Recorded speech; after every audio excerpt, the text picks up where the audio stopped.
Hello friends, welcome to Ayurved Tutor. This is Drishti Bhartia. Now let us start microorganism of GK science for the competitive exam MCQs for MPSI, MPPSC, UPSC, CGL and HSGL competitive exam and other examination. Now let us start the objective section and after that जिस तरीके से questions आते जाएंगे उस तरीके से जो important concept उस क्वेश्चन से रिलेटेड है वो भी हम साथ ही साथ डिस्कस करेंगे. Now let us be start the first question. The free living bacteria that helps in nitrogen fixation. Option A azotobacter, B anabaena, C azolla, D nostoc. So answer is A Azotobacter.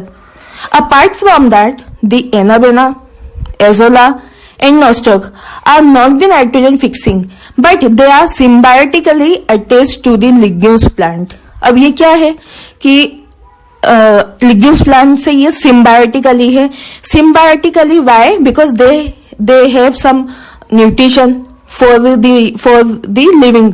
So live रहने के लिए, जिंदा रहने के लिए ये खुद plant के जो नोड्यूल्स होते हैं उसमें जो लिग्यूम्स होते हैं, लाइक लिग्यूम्स प्लांट के अंदर जो नोड होते हैं, लिग्यूम्स प्लांट क्या हो जाते हैं हमारे dicots like arhar, sem, soybean and other pulses are mainly are there. So हम क्या करते हैं, उन्हें क्या कहते हैं, सिम्बायोटिकली एक्टिव. तो सिम्बायोटिकली एक्टिव रहते हैं कौन, Anabaena, Azolla and Nostoc.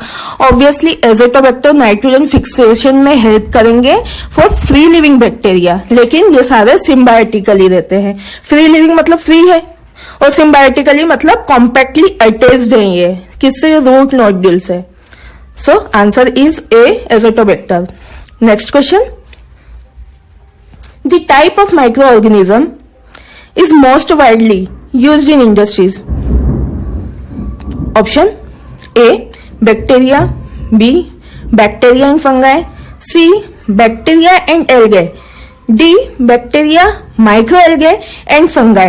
So answer is obviously अकेला बैक्टीरिया इंडस्ट्रीज जो भी प्रोडक्ट्स रहेंगे लाइक मिल्क है, जेलीज है या आइसक्रीम एंड ऑल, तो उसमें डायरेक्ट बैक्टीरिया तो हम इंट्रोड्यूस नहीं करेंगे, या डायरेक्ट बैक्टीरिया फंगी भी नहीं करेंगे, या बैक्टीरिया एल्गी भी नहीं करेंगे. So we have some complements. So complements हम क्या करेंगे, थोड़ा थोड़ा सारे जो ऑर्गेनिज्म है या माइक्रो ऑर्गेनिज्म हम यूज करते हैं लाइक बैक्टीरिया.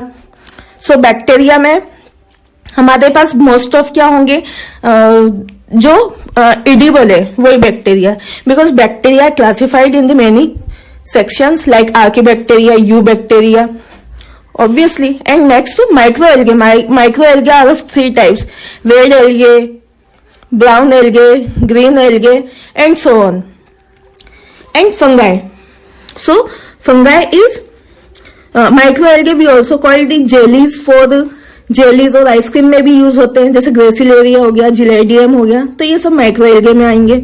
फंगी एडिबल है, जो हम खा सकते हैं, जो यूज होते हैं इंडस्ट्रीज के अंदर कमर्शियल लेवल पे. We also called as the acacia और एग्रेशिया like the mushroom. This is also include in the basidiomycetes और also called the imperfecti fungi. So answer is D, because तीनों कंपोनेंट मिल गए हमें, bacteria, microalgae and fungi. So answer is D. Next question, question number third. What is mushroom? Option A fungus, B plant, C animal and D bacteria.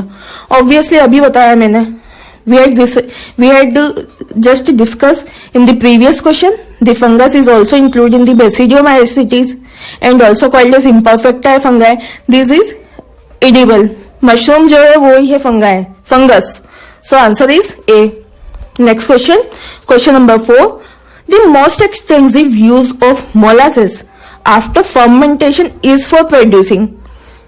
Obviously fermentation है, means anaerobic respiration. क्या होता है anaerobic respiration, ये है मुद्दा.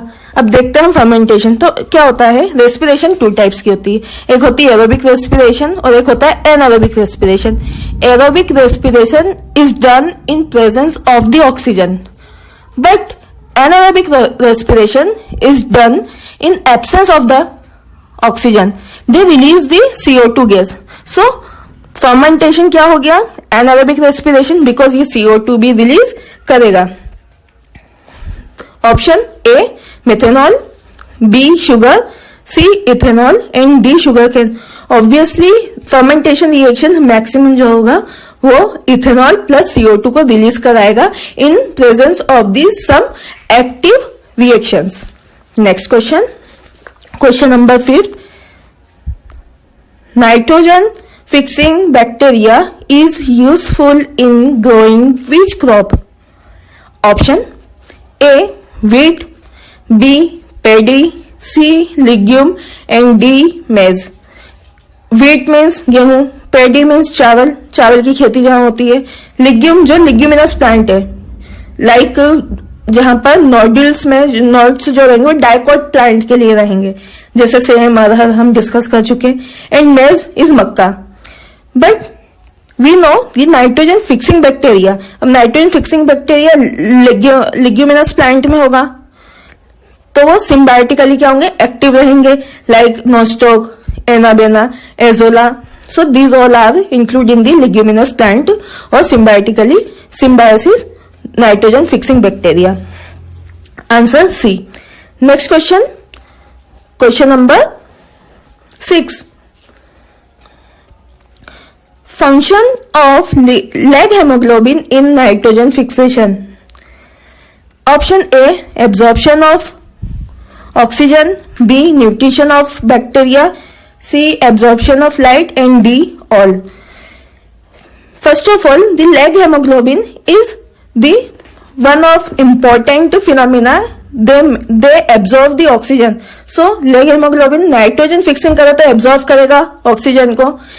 But क्या होता है जब नोड्स में लेग हेमोग्लोबिन अटैच रहता है या नाइट्रोजन फिक्सिंग करता है तो वो सिर्फ ऑक्सीजन को एब्जॉर्ब करता है, बिकॉज बैक्टीरियल न्यूट्रिफिकेशन तो होगा नहीं, ठीक है, बिकॉज वो खुद में कर सकता है. Obviously they do itself. And absorption of light होगा नहीं, they have from the light और from the plant by the photosynthesis. And all तो होगा नहीं. So answer is A. Next question, question number 7. Which of the following disease caused by the bacteria? Option A tuberculosis, B mumps, C smallpox, D rabies.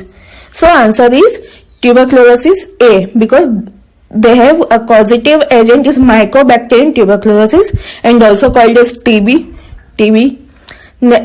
And mumps का causative agent क्या है? पैरामिक्सोवायरस. याद रखना है, very important. Small pox का क्या है? Varicella. Small pox की जगह चिकन पॉक्स आ गया तो क्या हो जाएगा? Variola virus.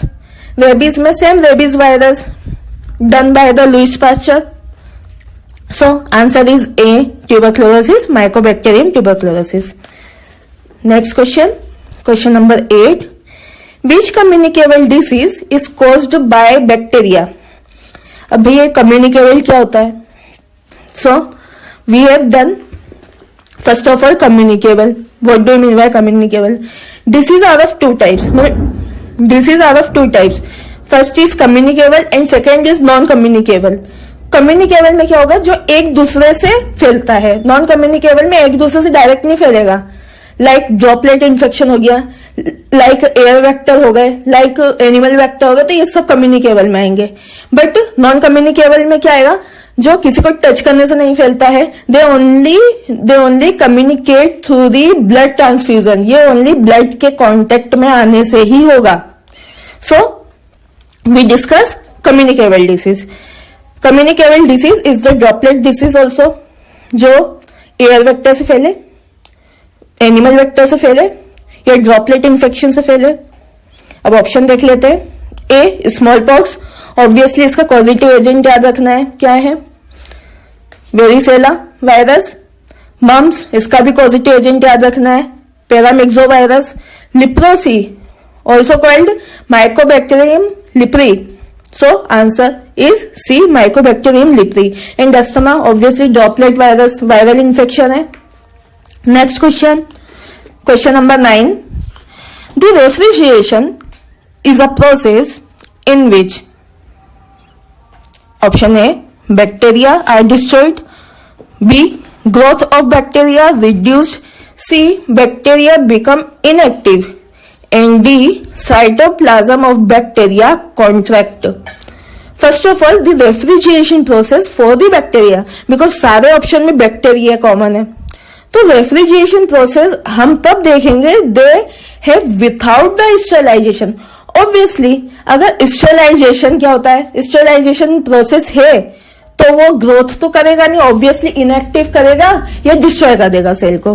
लेकिन रेफ्रिजरेशन में क्या होगा, सेल को डिस्ट्रॉय नहीं कर सकता, बिकॉज बैक्टीरिया के पास इतना अच्छा सेल वॉल होता है, म्यूसिलीजिनियस थिक होता है, और इतना ज्यादा म्यूसिलीनियस और उसमें कैल्शियम और मैग्नीशियम की कोटिंग होती है कि वो उसे ज्यादा क्या नहीं कर सकते हैं, इनएक्टिव ज्यादा देर नहीं रख सकते या डिस्ट्रॉय इजीली नहीं कर सकते. सो क्या होता है, जब रेफ्रिजरेशन प्रोसेस आती है तो बैक्टीरिया सिर्फ इनएक्टिव होता है, वो भी कुछ टाइम के लिए. The bacteria are inactive for a minimum time in the medium of the refrigeration, and after that they remove the refrigerator. The bacteria are rapidly growth, so bacteria are destroyed and reduced in form of the sterilization method. The meaning of sterilization is the free from the bacteria or free from the pathogen. So answer is bacteria become inactive, C. Next question number 10. The souring of the milk is due to option A, protozoa, B, bacteria, C, virus, and D, nematode. जहां milk की बात आई, पहली बार में एकदम तुरंत click होना चाहिए lactobacillus, because they make the curd through the bacteria और थ्रू द एनोकुलम. ऑब्वियसली हम एनोकुलम या बैक्टीरिया यूज करते हैं मिल्क को कर्ड में कन्वर्ट करने के लिए. So Lactobacillus is very important. They form the lactic acid. In presence of the Lactobacillus milk is converted into curd. So answer is B, bacteria. A, C, D is not the correct one because protozoan होगा नहीं, virus होगा नहीं, nematode होगा नहीं. So answer is B, bacteria. And thank you for watching this video. Next we are coming with the new topic or with new videos. Thank you so much for watching. And are you interested for the more topics? So please comment in the section for about your knowledge or about your expectation to new videos.